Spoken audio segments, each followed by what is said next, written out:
नमस्कार मित्रों, मैं जेएस सिंह, जेएस बायोगुरु चैनल में आपका हार्दिक स्वागत है। इससे पहले की वीडियो में हमने एक क्वेश्चन पूछा था जिसका आंसर हम वीडियो के लास्ट में देंगे, और आज भी एक क्वेश्चन पूछेंगे, वो भी वीडियो के लास्ट में पूछेंगे। तो वीडियो शुरू करने से पहले बता दूं कि आज हमारा टॉपिक है सैलिवरी ग्लैंड, लार ग्रंथियाँ। ये वही लार है जिसे किसी चीज़ को देखने पर, कोई अच्छी सी चीज़, मनपसंद चीज़ खाने की हमें देख जाए तो हमारे मुंह में पानी आने लगता है, लार बनने लगती है। ये जो पानी होता है ये लार ही होती है। किसी का कोई मनपसंद चीज़ सामने आ जाए, जैसे कुछ लोग गोलगप्पों के शौकीन होते हैं, कुछ लोग मशरूम के शौकीन होते हैं, या कोई भी अन्य फास्ट फूड जो किसी की पसंद का होता है, तो उसे देखते ही हमारे मुंह में एकदम अचानक पानी आने लगता है, यानी कि लार बनने लगती है। तो आज हम उसी लार की, वो लार किससे निकलती है? वो लार ग्रंथियों से निकलती है, सैलिवरी ग्लैंड से निकलती है। तो आज उसी सैलिवरी ग्लैंड की हम बात करते हैं। तो चलिए दोस्तों, करते हैं आज की वीडियो शुरू लार ग्रंथियों से, सैलिवरी ग्लैंड से। तो हमें पहले ये समझना चाहिए कि लार ग्रंथियाँ क्या होती हैं, सैलिवरी ग्लैंड्स क्या होती हैं। लार ग्रंथि या सैलिवरी ग्लैंड्स हमारे माउथ में डिफरेंट प्लेस पर, डिफरेंट स्थानों पर पाई जाती हैं, और मनुष्य में, ह्यूमन में इसकी संख्या 3 पेयर्स होती है, अर्थात इसकी संख्या 6 होती है। और ये सैलिवरी ग्लैंड्स सलाइवा का सीक्रेशन करती हैं। सैलिवरी ग्लैंड्स का जो फर्स्ट पेयर है उसे हम पैरोटिड बोलते हैं, पैरोटिड ग्लैंड बोलते हैं। क्या बोलते हैं हम? Parotid gland. ये जो पैरोटिड ग्लैंड है ये हमारी बॉडी में ईयर पिन्ना के नीचे पाई जाती है। ये मेरे ईयर पिन्ना है, कान अंदर है, ये कान नहीं है, ये कान का भाग है ईयर पिन्ना। ईयर पिन्ना के नीचे ही यहाँ पहला फर्स्ट पेयर पाया जाता है, जिसे हम कहते हैं पैरोटिड ग्लैंड। मेरे साथ बोलो पैरोटिड वालों, पैरोटिड ग्लैंड। क्या बोला मैं? Parotid gland. तो पैरोटिड ग्लैंड की संख्या भी 2 होती है, और ये हमारे ईयर पिन्ना के एक इधर, अर्थात इनकी संख्या 2 होती है। दूसरी बात, जो पैरोटिड ग्लैंड होती हैं वो सबसे बड़ी, लार्जेस्ट सैलिवरी ग्लैंड होती हैं, और ये बक्कल कैविटी में, मुख गुहा में एक नली या एक ट्यूब द्वारा खुलती हैं, जिस ट्यूब को या उस ट्यूब को स्टेंसन डक्ट बोलते हैं। क्या बोलते हैं हम? स्टेंसन डक्ट बोलते हैं। और ये स्टेंसन डक्ट के द्वारा बक्कल कैविटी में जो हमारा मुख गुहा है, वहाँ पे जो हमारे इंसीजर टीथ होते हैं, ये जो सामने वाले टीथ हैं, इंसीजर टीथ, इसके पीछे खुलती है। और जितनी भी सैलाइवा सीक्रेट होती है, जितने भी लार का स्रावरण होता है, उसका 20% स्रावरण इन्हीं वाली ग्लैंड्स का, अर्थात पैरोटिड ग्लैंड्स का होता है। एक खास बात और है कि जो लोग अत्यधिक शराब पीते हैं उनमें ये वाली ग्लैंड्स, पैरोटिड ग्लैंड्स, ये फंक्शनल लेस हो जाती हैं, धीमे धीमे इनका फंक्शन कम हो जाता है और उन्हें टेस्ट कम आने लगता है। दूसरी तरह की जो ग्लैंड होती हैं वो होती हैं सब मैक्सिलरी ग्लैंड। ये सेकंड लार्जेस्ट ग्लैंड होती हैं, और ये बक्कल कैविटी में एक ट्यूब द्वारा ओपन होती हैं, जिसे हम बोलते हैं बार्टन्स नलिका। क्या बोलते हैं हम? बार्टन नलिका। और बार्टन नलिका के द्वारा ये भी बक्कल कैविटी में इंसीजर के पीछे से मतलब खुलती हैं, ओपन होती हैं। और यदि इनकी पोजीशन की बात करें हम, तो ये होती हैं हमारे जो दोनों जबड़े होते हैं, अपर जा और लोअर जा, उसके जॉइंट पर ये सिचुएटेड होती हैं। अर्थात ये लोअर जा, नीचे वाले जा के पिछले भाग में सिचुएटेड होती हैं, और ये सेकंड लार्जेस्ट ग्लैंड होती हैं। सबसे ज़्यादा सीक्रेशन सैलाइवा का इन्हीं ग्लैंड्स द्वारा होता है। 65 to 70% सैलाइवा का सीक्रेशन इन्हीं ग्लैंड्स के द्वारा होता है। एक बात और, जो फर्स्ट वाली ग्लैंड थी पैरोटिड ग्लैंड्स, उसमें जो सीक्रेशन होता है, एक विशेष प्रकार का एंजाइम पाया जाता है, जिसे कि हम टाइलिन एंजाइम बोलते हैं। क्या बोलते हैं? मेरे साथ बोलो, टाइलिन।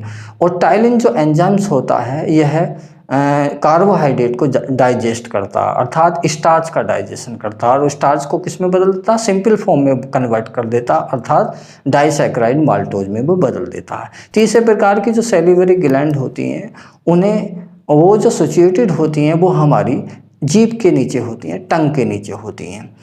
अंडर टंग के नीचे होती हैं और ये भी बक्कल कैविटी में अर्थात मुख गुहा में एक ट्यूब, एक नलिका के द्वारा ओपन होती हैं। उस ट्यूब या नलिका को हम कहते हैं रिविनिस, डक्ट ऑफ रिविनिस कहते हैं। ये सबसे छोटी सैलिवरी ग्लैंड्स हैं और 5% सैलाइवा का सीक्रेशन ये करती हैं। तो यहाँ लिखा है सैलिवरी ग्लैंड्स, जिसे हिंदी में लार ग्रंथियाँ कहते हैं। पहले हमने बताया था पैरोटिड ग्लैंड, क्या बोले थे हम, पैरोटिड ग्लैंड।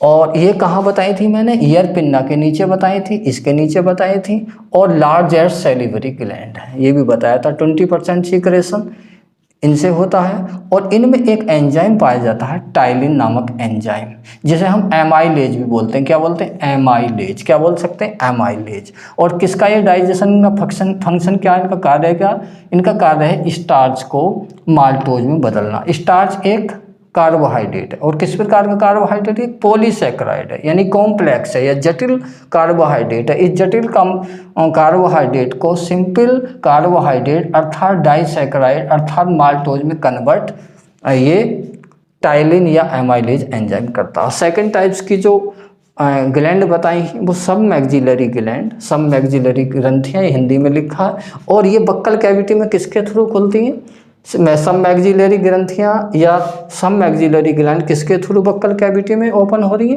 वार्टन्स डक्ट द्वारा। किसके द्वारा, वार्टन डक्ट के द्वारा। मेरे साथ बोलो, वार्टन डक्ट बक्कल कैविटी में ओपन हो रही है वार्टन डक्ट के थ्रू।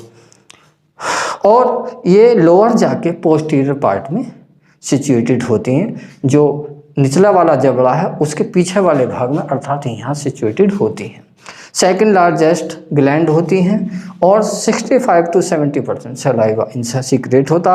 थर्ड टाइप की मैंने जो ग्लैंड बताई थी वो सब लिंगुअल ग्लैंड, क्या बोला मैं, सब लिंगुअल ग्लैंड्स बताइए। सब लिंगुअल ग्लैंड्स भी बक्कल कैविटी में मुख गुहा में ओपन होती हैं। किसके द्वारा, एक स्पेशल टाइप के ट्यूब है जिसका नाम है डक्ट ऑफ रिविनिस। मेरे साथ बोलो पैटिल वालों, डक्ट ऑफ रिविनिस। तो डक्ट ऑफ रिविनिस के थ्रू ये बक्कल कैविटी में ओपन होती है सबलिंगुअल सैलिवरी ग्लैंड्स और टंग के नीचे होती हैं। स्मॉलेस्ट सैलिवरी ग्लैंड्स होती हैं। तीनों प्रकार की जो सैलिवरी ग्लैंड्स हैं उनमें सबसे छोटी यही होती हैं।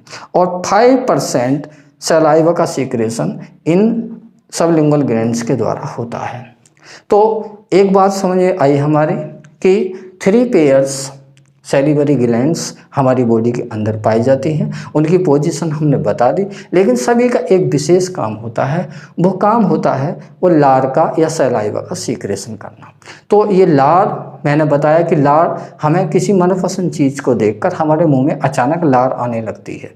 तो ये जो लार आती है ये ऐसे ही नहीं आती है, ये हमारे दिमाग के कंट्रोल में होती है। अंडर ब्रेन या नर्वस कंट्रोल के अंडर में ये लार बनती है। किसी भी चीज़ को देखकर मुंह में पानी आना अपने आप नहीं होता है, ये ऑटोनोमस नर्वस सिस्टम के अंडर में होता है। लिखा ANS, ऑटोनोमिक नर्वस सिस्टम। जो नर्वस सिस्टम है हमारा वो हमारी बॉडी का मास्टर है, हेड है।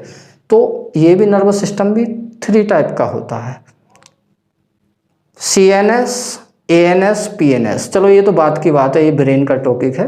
तो जो सैलाइवा का सीक्रेशन होता है या सैलिवरी ग्लैंड एक्टिवेट होती हैं वो ANS के कारण होती है। ANS ऑटोमेटिक नर्वस सिस्टम के कंट्रोल में सैलाइवा का सीक्रेशन बक्कल कैविटी में होता है सैलिवरी ग्लैंड्स के थ्रू। दूसरी बात, सैलाइवा का क्या काम है, ये बात कर लेते हैं। लार का क्या काम है? तो हमने देखा कि लार का जो काम होता है हमें बोलने में मदद करती है, स्पीकिंग में मदद करती है, क्योंकि ये हमारी बक्कल कैविटी को, हमारे मुंह को गीला व नम लसदार बनाए रखती है, तो हमें बोलने में आसानी होती है। दूसरी बात, लार में एक एंजाइम्स होता है जिसे हम बोलते हैं लाइसोजाइम। मेरे साथ बोलो, क्या बोला मैं, लाइसोजाइम। लाइसोजाइम नामक एंजाइम होता। और इसके अलावा ये लाइसोजाइम एंजाइम है, इसके अलावा थियोसाइनेट आयंस, क्या बोला मैं, थियोसाइनेट आयन, थियोसाइनेट के आयंस भी होते हैं। ये लाइसोजाइम और थियोसाइनेट के आयन जो भोजन के साथ में हानिकारक हार्मफुल बैक्टीरिया वगैरह कोई पदार्थ आ जाते हैं, तो उन हानिकारक हार्मफुल बैक्टीरिया को लाइसोजाइम और थियोसाइनेट नामक आयंस ये किल कर देते हैं, मार देते हैं। जो सलाइवा होती है वो एसिडिक होती है, अम्लीय होती है, उसका पीएच मान वैल्यू कितनी है, पीएच मान कितना होता है 6.8 होता है। एसिडिक होती है, हल्की सी अम्लीय होती है।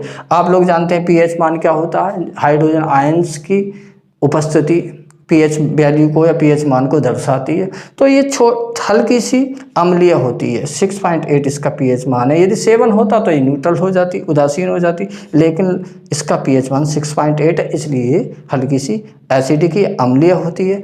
और एक दिन में अर्थात 24 घंटे में यह 1 से 1.5 लीटर हमारी बक्कल कैविटी में सैलिवरी ग्लैंड्स द्वारा सलाइवा रिश्ती रहती है, आती रहती है। 1 to 1.5 या 1.5 लीटर पर डे ये निकलती रहती है।